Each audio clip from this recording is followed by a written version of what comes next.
Hey, how you doing? This is Chris. I want to have a quick conversation with you based on a conversation I had last week with one of my esthetician peeps.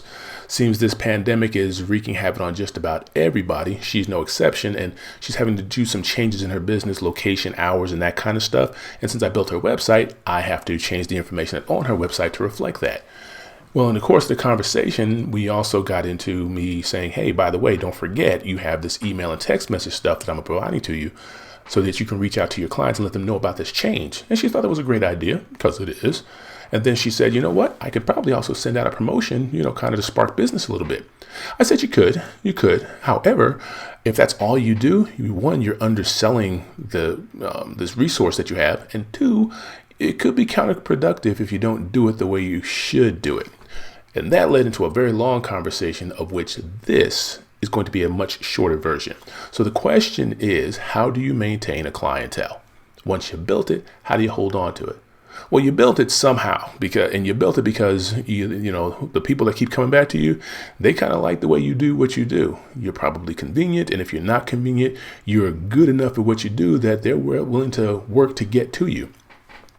Now, that means that if that's all you do is just be good at what you're doing, that means that you're basically relying on their habits and their inability to find someone else to get them to keep coming back to you. People don't really like, once they find something they like, they don't like to work too hard to get it, but it still does happen. So there's something else that you can do. People like to do business with people they know, like, and trust, and trust is a huge thing there.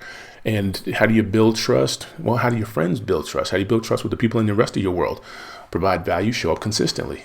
And when I say provide value, I'm not talking about some highfalutin stuff. I mean, be a net positive. You'll have to excuse this aside, because otherwise that net positive thing's not going to make any sense. My brother used to be a manager at an electronics store called The Wiz back in New Jersey. And one day we were talking about something on staff or something like that, and he introduced me to that third group of people that I never paid attention to, because I always thought folks just fell into categories of folks you like and folks you don't like. And he told me, no, there's a third category. It's folks folks you don't care about one way or the other. I thought that was interesting.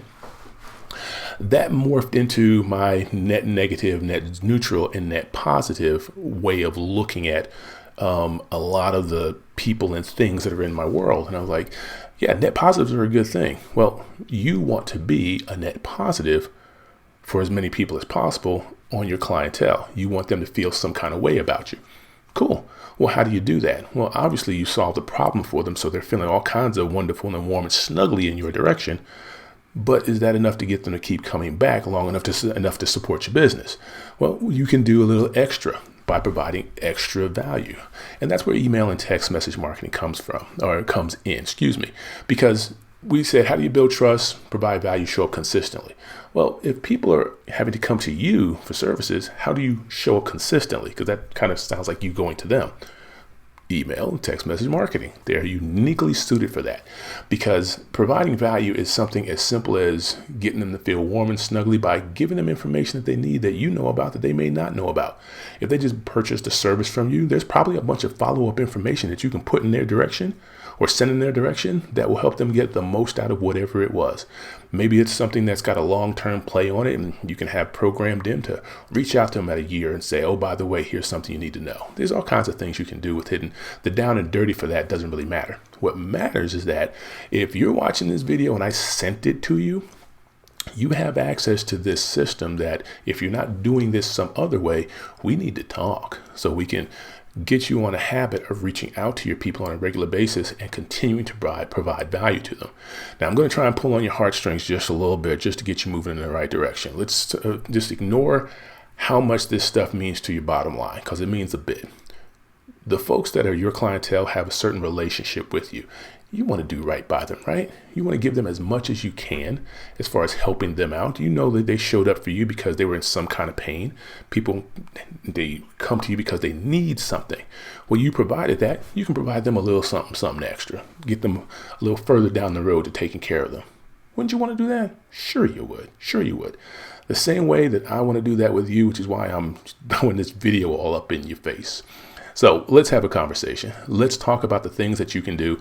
Everybody's business and everybody's industry is slightly different, but the themes are pretty much the same all the way through, and it's cool. And the dance steps aren't hard. And I have this I do, you do, we do mentality, which means Don't get burdened down in the technical aspects. I'll help you get over that. Let's just get about the business of having a conversation with your clientele so that they feel some kind of way about you. And that churn that happens with a lot of businesses gets smaller and smaller and smaller. Because if the only thing that separates you from someone down the street who does exactly the same thing you do and does it at the same level that you do it is, the fact that they don't know about those folks, well, this gives you that extra little something that separates you from the crowd. You're providing something they didn't think of that they may not know that they can get someplace else. They probably cannot, because most people don't do this. So if you want to stand out in the crowd, you have the tools available to you, and I'm willing to help you out to use them. And it's not hard. So 702-582-6708, chriscarter.net/appointments. Let's do this. Holla at your boy. I'll be waiting for you.